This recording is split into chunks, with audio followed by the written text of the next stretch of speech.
Good morning students. In the previous video lecture we had completed exercise 1.4. Now we will see application of logic to switching circuits. Now see, application of logic to switching circuits means what? Now see, the logical statements can be either true or false. So the truth value for that is T or F. Now in the similar way an electric switch can be on और of. जैसे statement की true और false ये दो truth value होती है, उसी तरीके से इलेक्ट्रिक स्विच स्विचिंग सर्किट हम पढ़ रहे हैं तो उसमें इलेक्ट्रिक स्विच में ऑन और ऑफ होता है. So switches are connected by wires. If the switch is on it allows the electric current to pass through it. If the switch is off, it does not allow the electric current to pass through it. So now we define switch. A switch is a two-state device used to control the flow of a current in a circuit. Switch on इसको बोल switch on और off ऐसे दो तरीके का होता है.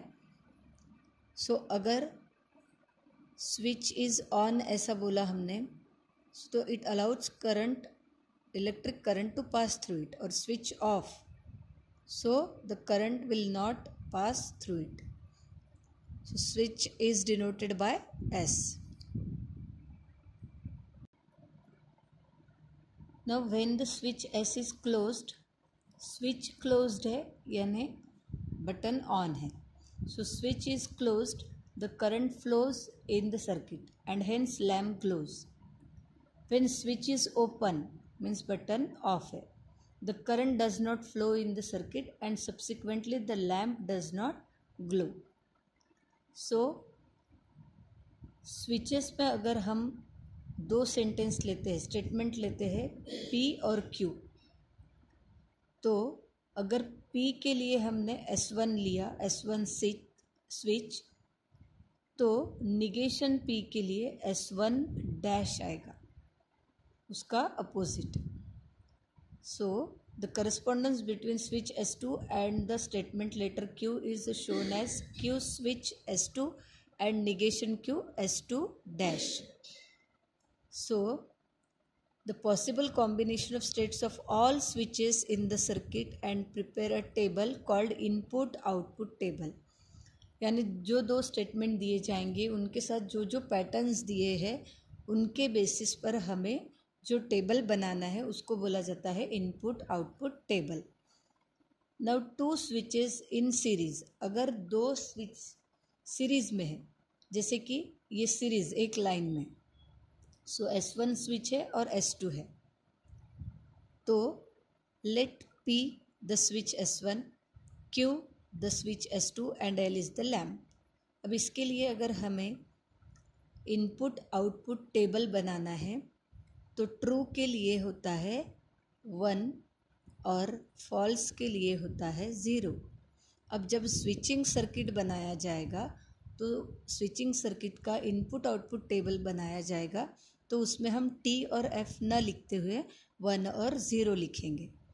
सो series में अगर है दो स्विच तो हमें उनके बीच में एंड लेना पड़ता है,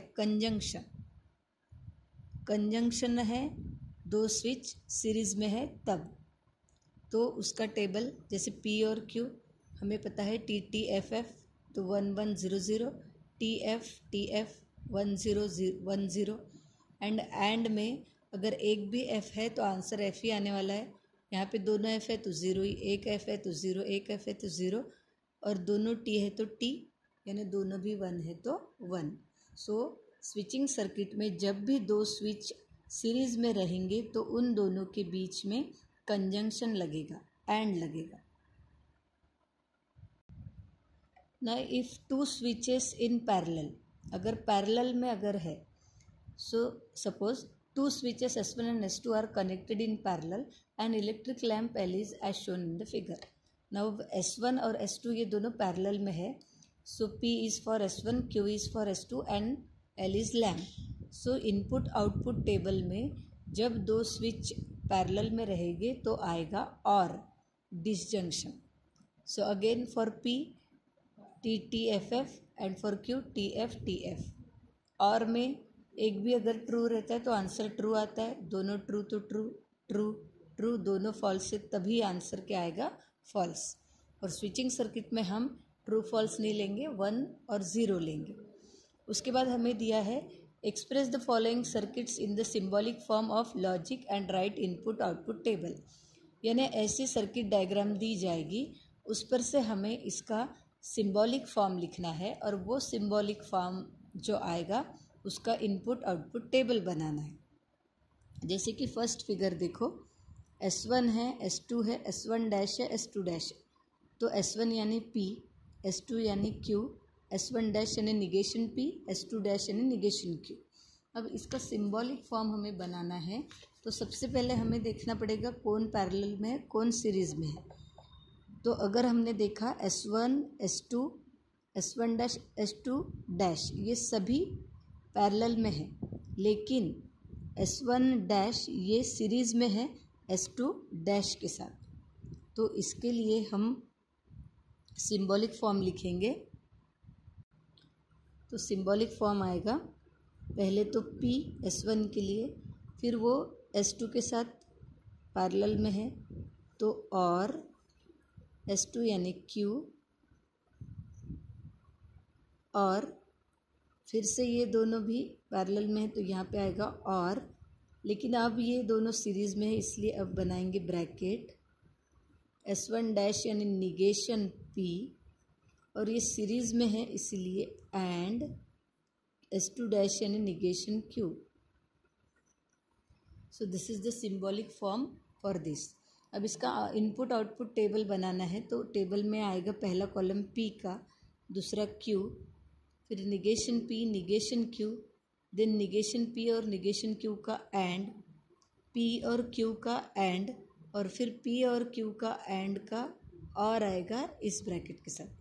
तो ये सारे टेबल बनेंगे इनपुट आउटपुट में। सो इस तरीके से उसका टेबल बनाया जाएगा।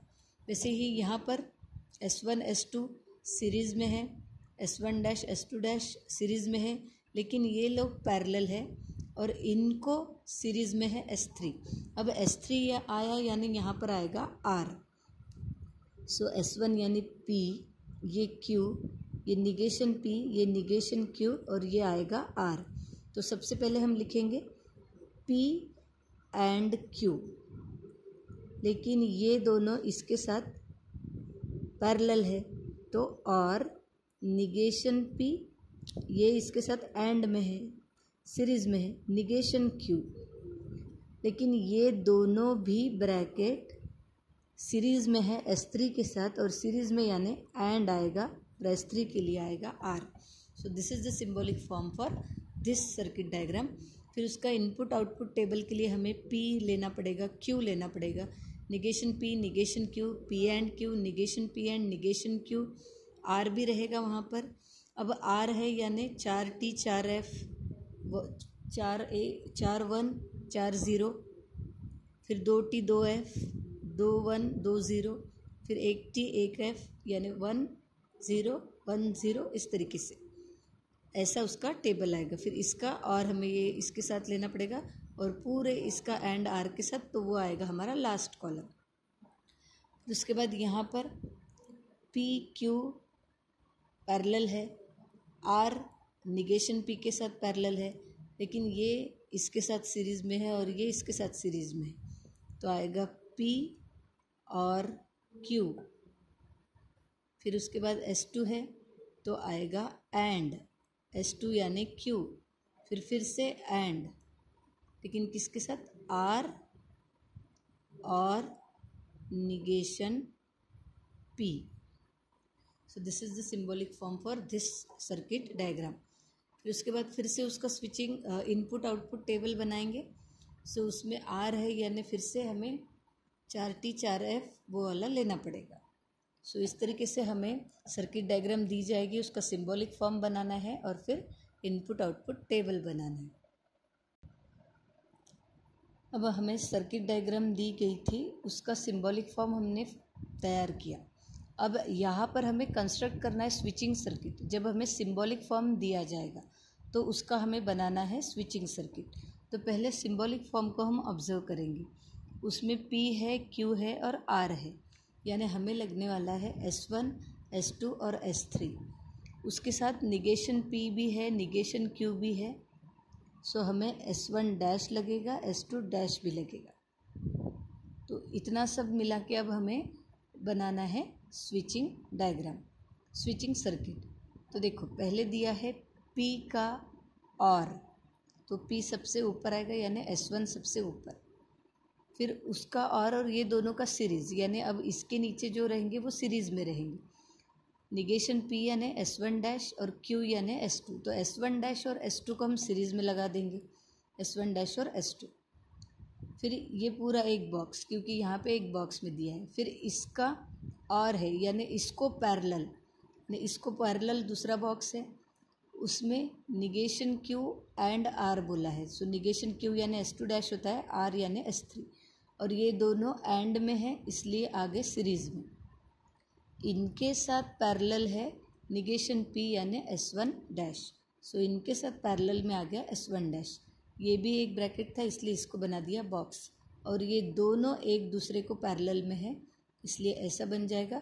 फिर बैटरी एंड लैम्प, सो इस तरीके से रहेगा स्विचिंग सर्किट फर्स्ट के लिए। Then second P and Q and R, अब यहाँ पे भी 3 है, सो S1, S2, S3, लेकिन निगेशन ऑफ R दिया है यानी S3 डैश आएगा। सो देखो S1, S2, S3 सीरीज़ में है, S1, S2, S3 सीरीज़ में, और ये तीनों पैरेलल में रहेंगे। S1 अब यहाँ पे दिया है सेकंड में,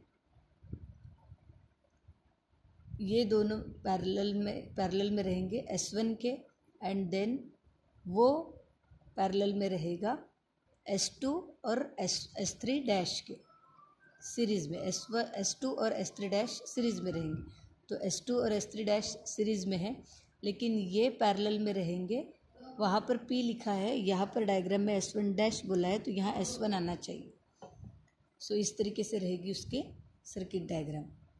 देन थर्ड है S1 और S3 का सीरीज़ में, वो जाएगा पैरेलल में S2 डैश और S3 डैश के सीरीज़ में, और ये जाएगा पैरेलल में S1 डैश और S3 डैश के सीरीज़ में। तो देखो S1 और S3 सीरीज़ में है, फिर वो पैरेलल जाएगा S2 डैश और S3 डैश को, वो पैरेलल जाएगा S1 डैश और S3 डैश को। सो इस तरीके से उसका स्विचिंग डायग्राम रहेगा। इसमें आपको ठीक से लेबलिंग करना है, यानी फर्स्ट हमने देखा जब सर्किट डायग्राम दी जाएगी तो उसका सिंबल बनाना है, सिंबल बना के उसका इनपुट आउटपुट टेबल बनाना है। सेकेंड हमने देखा जब सिंबल दिया जाएगा तो उसका स्विचिंग सर्किट बनाना है। अब थर्ड हम देखेंगे कि जब हमें सर्किट डायग्राम दी जाएगी लेकिन उसमें हमें ना इनपुट आउटपुट टेबल बनाना है, उसमें हमें इनपुट आउटपुट टेबल नहीं बनाना है, उसके कुछ स्विचेस कम होने चाहिए, ऐसा कुछ उसमें अरेंजमेंट करना है। यानी सीधे सीधे हमें अलजेब्रिक स्टेटमेंट्स यहाँ यूज़ करने हैं और इसको उसका इक्विवेलेंट जो छोटा फॉर्म होता है उसमें लाना है, और फिर जो लास्ट आएगा उसका हमें सर्किट डायग्राम बनाना है। तो देखो इसके हिसाब से ये S1 यानी P, S2 डैश यानी Q negation Q, S1 dash यानी निगेशन P, S2 यानी Q, S1 डैश यानी निगेशन P, S2 डैश यानी निगेशन Q। सो S1 और S2 डैश को सीरीज़ में यानी एंड में लगाना है, सो P एंड निगेशन Q, फिर वो जाएगा और में निगेशन P एंड Q के साथ, और ये जाएगा और में negation P and negation Q के साथ। सो सिंबॉलिक फॉर्म हो गया। अब इस सिंबॉलिक फॉर्म पे हम सारे लॉज अप्लाई करेंगे और उसको छोटे फॉर्म में लाएंगे, लॉजिकल उसका मीनिंग दूसरा हमें मिलेगा, और फिर हम उसकी डायग्राम बनाएंगे और उसी का इनपुट आउटपुट टेबल बनाएंगे। सो यहाँ पे हमने पहले डिस्ट्रीब्यूटिव लॉ यूज़ किया है। सो डिस्ट्रीब्यूटिव लॉ से हमें मिला है P and negation Q and negation P and Q और निगेशन Q।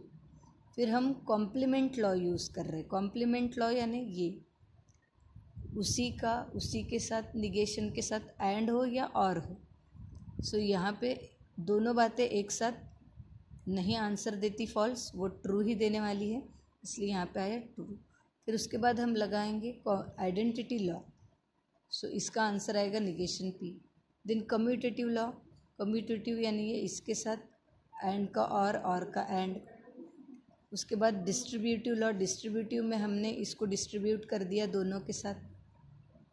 फिर लॉ ऑफ कॉम्प्लीमेंट, अब यहाँ पे दोनों सेम है और एक निगेशन, एक की ट्रुथ वैल्यू टी रहेगी तो दूसरे की फॉल्स आएगी, सो उसका आंसर मिला टी। फिर उसके बाद हमने आइडेंटिटी लॉ लगाया तो इसकी वैल्यू डिपेंड करेंगी इस ब्रैकेट पर, इसीलिए हमें इस पूरे सिंबॉलिक फॉर्म का शॉर्ट सिंबॉलिक फॉर्म क्या मिला, लॉजिकल मीनिंग उसका ये आएगा। सो अब हम बनाएंगे इसका स्विचिंग सर्किट। तो निगेशन पी यानी S1 डैश और निगेशन क्यू यानी S2 डैश, उनका लेना है और यानी होता है पैरेलल कनेक्शन, पैरेलल स्विच। सो S1 डैश और S2 डैश ये आगे parallel, this is lamp and this is battery. और इसी का हम इनपुट आउटपुट टेबल भी बनाएंगे, जैसे P आएगा, Q आएगा, negation P negation Q and negation P और निगेशन Q, तो उसका जो आंसर आपको मिलेगा वही आंसर इस पूरे सिंबॉलिक फॉर्म का मिलेगा। So this is the third type, जहाँ पे हमें एक सर्किट डायग्राम दी जाएगी, उसको हमें रिड्यूस करके छोटे फॉर्म में लाके फिर उसका सर्किट डायग्राम बनाना है और उसका इनपुट आउटपुट टेबल भी बनाना है।